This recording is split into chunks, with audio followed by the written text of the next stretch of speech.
Folks, welcome back to another episode of Star Power Baseball Rulebook videos. This is the third in our series, and the last couple we've given you an intro about the game.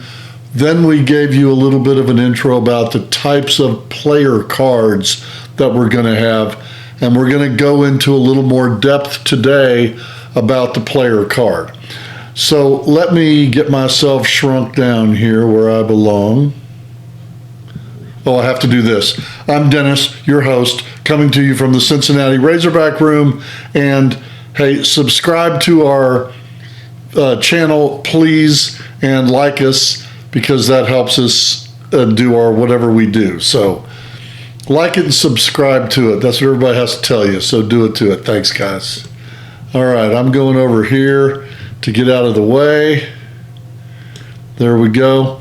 And we're going to work today on the information and results section right here. And we're going to concentrate heavily on the information section of the card. Okay? The results section of the card is the outside. That's the outside of the card. It has the letters or it has the numbers. That's results. Okay? The information section of the card is a whole different thing. And it tells you everything that you need, to be able to play with that card. Okay?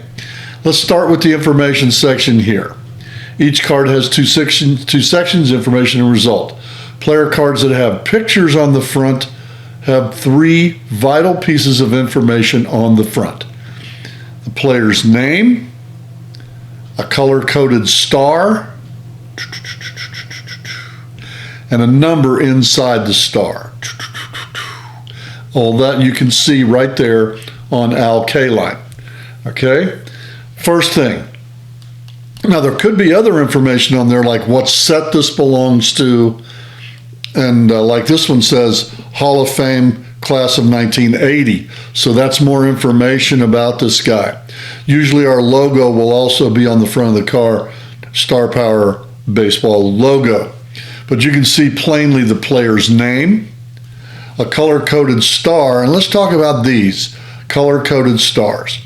A white star indicates that the player is retired. It's a lifetime card. The player is retired and he's not a Hall of Famer at the time of card publication. Okay?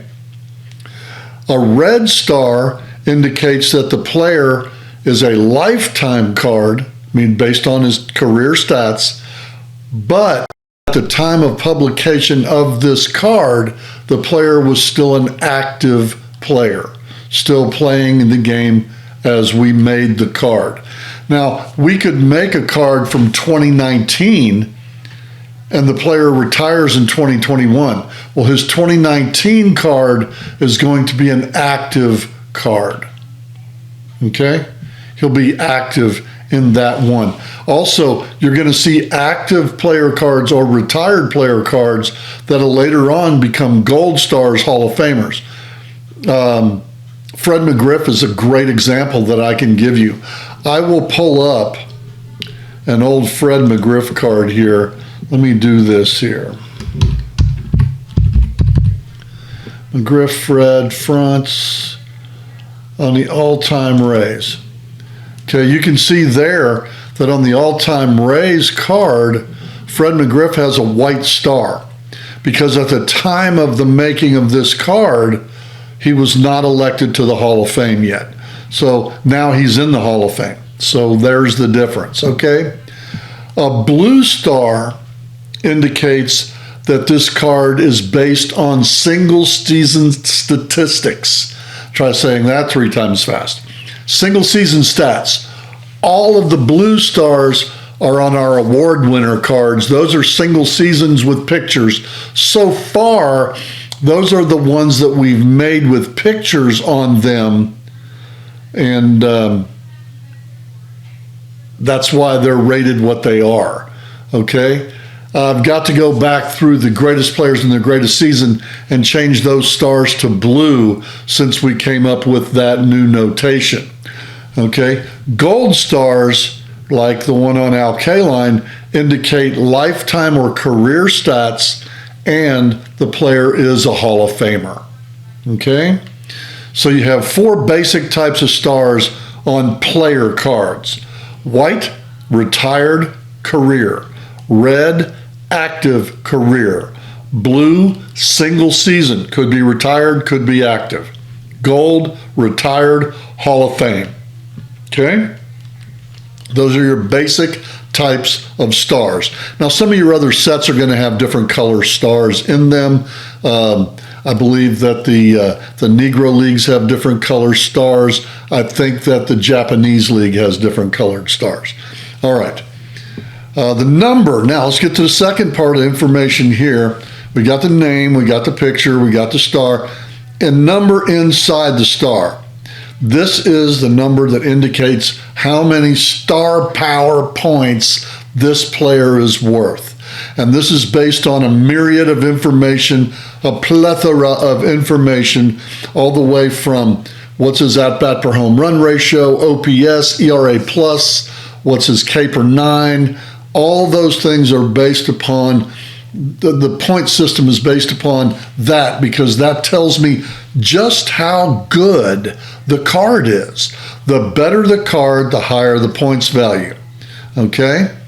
So now that we're starting in that information section, let's turn the card over, okay, to the back of the card. We've already gone through these things of what everything is, but let's delve into a little bit more about what each one does. And that's going to be the basics of today's video. Let's start with a pitching card. The crucial numbers on a pitching card that you'll see here is the 2, the 4, and the 5. Those are the things that pertain to the game, okay? That's the information we need for playing the game. Number 2 tells us whether he's a starting pitcher or relief pitcher by being an S or an R, and then it tells us the number of innings he can go before he tests for fatigue. That's what that rating is. Number 4, the three key pieces of information are crucial to the gameplay in this data. The top has S or R. The other is a number, and then down on the bottom of that particular one right there, it says T, and it'll be TR or TL, or in the case of Tony Mulaney of the 1894 Orioles, TB. Throws right, throws left, or throws both. There you go. That's crucial when we come to more advanced play, because we will use right-hander versus left-hander in our gameplay. So those are the key pieces of information there of whether he's a starting pitcher or relief pitcher, S or R, how many innings that he can go before he tests for fatigue, and does he throw right or left. Those are those pieces of information. The next piece of information, number 5. Number 5 is how many respins this pitcher may get to use during the game he's in. And this will run from 0 to 4. 4 will be max, okay? This affects the points of star power also. The more respins that you have, the better your card is, the more your points value will be. Star power points. So this will tell you how many respins you have. On your game board, there's a box to put your dice in that will be number of respins. You start it at 1, 2, 3, or 4, and then every time you use one, you decrease it by 1, okay? That's number 5 right there, the number of respins. And then we look at number 2. And number 2 tells you his batting information. Nowadays, for pitchers, this is not a very important statistic. It's the information, because most pitchers do not bat during the course of a year. However, if you do decide that you want to play your DH in the field, then you must bat your pitcher, and when your pitcher bats, he will be this rating, sacrifice rating.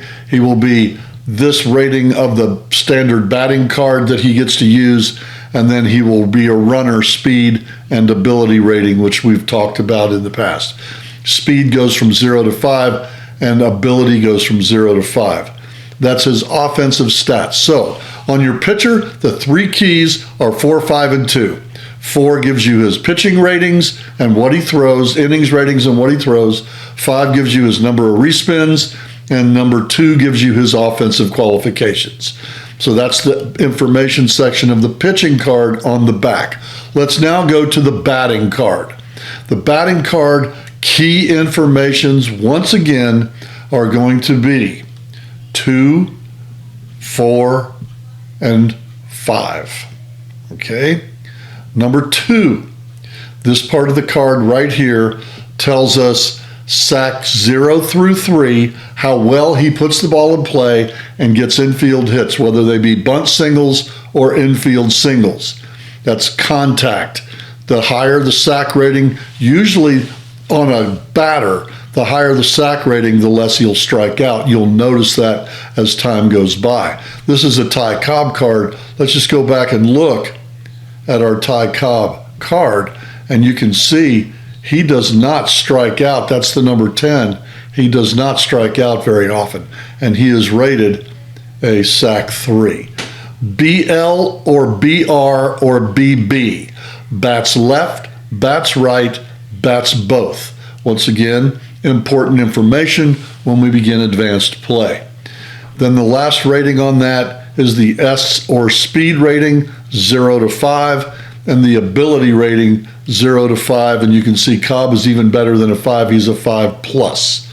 Okay? The higher these are, the more star power points that they cost. That's just the way that it works. Phone call coming in. We'll have to call them back if we finish the video. Okay, next section that's up on here is number 5. The number 5 section right here tells you how many batter respins that this batter is permitted. Ty Cobb gets 2. This will be 0 to 2 batter respins that the guy can get. Okay.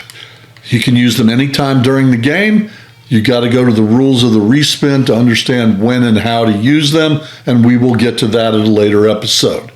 Now, number 2 tells you again sack rating, bats left, bats right.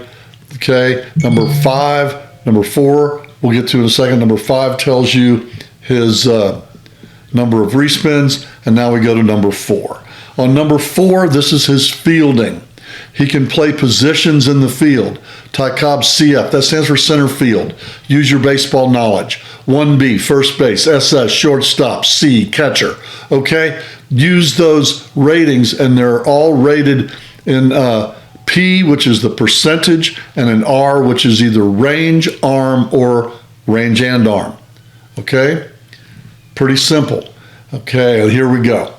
So Cobb on a 4 is a CF 35. He plays center field, and he is rated a P3 R5. P3 R5.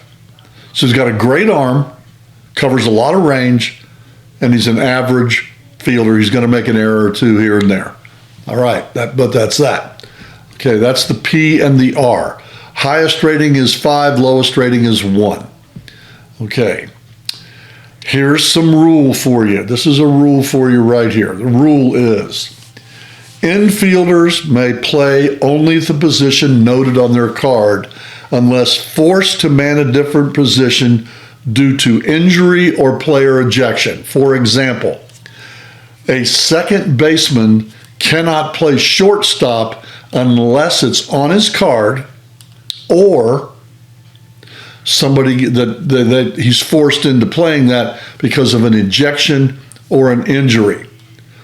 If that fielder is not rated at that position in the infield, he will become a 1-1, which is as bad as it gets. Okay? For example, a second baseman forced to play third base will become a 3B 1-1. A third baseman forced to play shortstop will become a shortstop 1-1. P1, R1. Pretty cut and dry, pretty straightforward. All outfielders are permitted to play left or right field at the P and R rating that's on their card. Okay? They can play left or right at the PR rating on their card. If they are a left fielder or a right fielder and they don't have center field on their card, if they move to center field, they will be a 1-1. And they may play center field. An outfielder may play any position, unlike an infielder when only forced to be in that position. An outfielder, you may elect to play him in that position. However, he will be rated a 1-1 in center if he's not rated as a center fielder. A center fielder, on the other hand, can play any outfield position rated on his center field ability.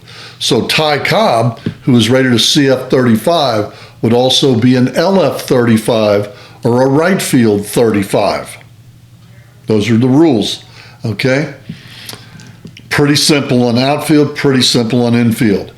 Only players that are rated as a catcher can catch, unless a team has no more catchers due to injury or ejection.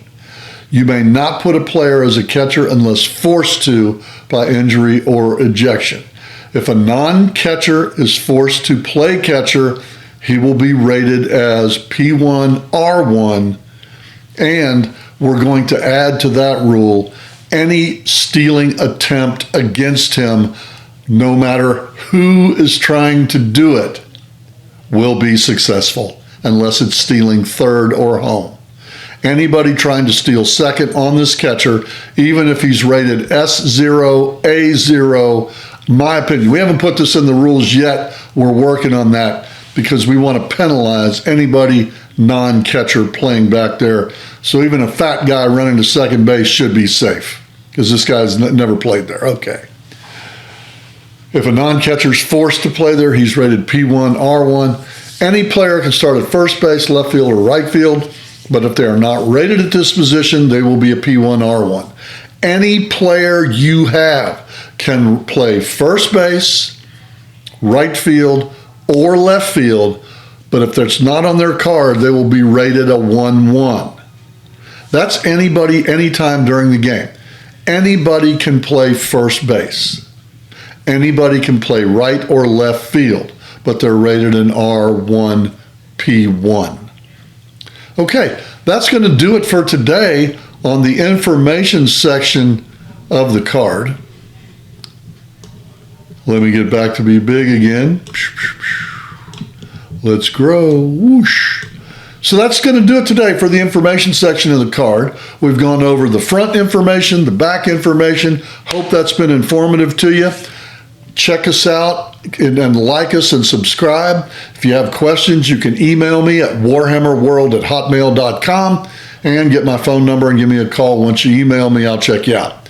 All right, that's going to do it for this episode of Star Power Baseball, the Rulebook. I'm Dennis, your host, coming from the Cincinnati Razorback Room. And remember, dice are nice, but the spin is in. We'll see you next time on Star Power Baseball.